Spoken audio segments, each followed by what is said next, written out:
కంచికామకోటి పీఠాధిపత్యం వహించిన చంద్రశేఖరేంద్ర సరస్వతి మహాస్వామి వారు ఒకానొకప్పుడు మధ్యాహ్న భోజనం పెడుతున్నారు ఆయనకి. భిక్ష అంటారు. ఆ భోజనం పెడుతుంటే ఆయన అన్నం తిని పప్పు బాగుందిరా దేంతో చేశావు అని అడిగారు వంటవాణ్ణి. తోటకూర పప్పు వేశానండి అన్నాడు. చాలా బాగుందిరా అన్నారు. మరునాడు తోటకూర పప్పు వేశాడు. 3-4 రోజులు తోటకూర పప్పే వేశాడు. ఎక్కడిదిరా తోటకూర అని అడిగారు. పీఠానికి వచ్చిన వాళ్ళకి చెప్పానండి మీకు తోటకూర ఇష్టమని, రోజు మోపులు తోటకూర తెస్తున్నారు, తోటకూరతో పప్పు వేస్తున్నానన్నాడు.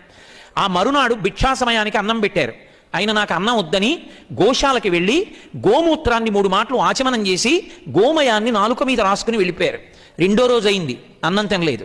3వ రోజు అయింది, అన్నం తినలేదు. 4వ రోజు అయింది, భిక్ష పెట్టడానికి భయపడ్డాడు వంటవాడు. 3 రోజుల నుంచి ఆయన తింటలేదు. ఏ తప్పు జరిగిందని శ్రీకార్యానికి చెప్పాడు. శ్రీకార్యం అంటే మఠం మేనేజర్. ఆయన వెళ్ళి నమస్కారం పెట్టి, అయ్యా ఏదో తప్పు జరిగింది, 3 రోజులుగా మీరు భిక్ష తీసుకోవట్లేదు, ఆ సమయానికి గోశాలలోకి వెళ్ళి గోమూత్రాన్ని ఆచమనం చేస్తున్నారు, గోమయాన్ని నాలుక మీద రాసుకుంటున్నారు, ఆవు పేడ, ఏదో తప్పు జరిగింది, ఏం జరిగిందని అడిగాడు. తప్పు వంటవాడిది కాదు, కంచికామకోటి మఠానికి పీఠాధిపత్యం వహిస్తూ ఎక్కడికైనా నేను వెడితే శంకరాచార్యుల వారు వస్తున్నారంటారు.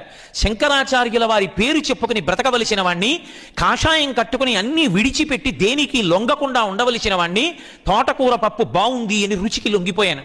ఆ మాట అన్నాను కాబట్టి వాడు రోజు తోటకూర పప్పు పెడుతున్నాడు.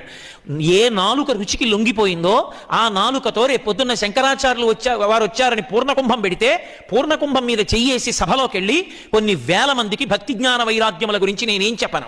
కాషాయం కట్టుకుని రుచికి లొంగిపోయాను కనుక ఆ తప్పు జరిగినందుకు ఏ నాలుక రుచికి లొంగిందో ఆ నోటిని గోమూత్రంతో ఆచమనం చేసి గోమయంతో శుద్ధి చేశానన్నారు. మహానుభావుడు తరువాతి కాలంలో జీవితంలో ఇక ఆయన రుచికి లొంగలేదు. కమిట్మెంట్ అంటే కమిట్మెంటే.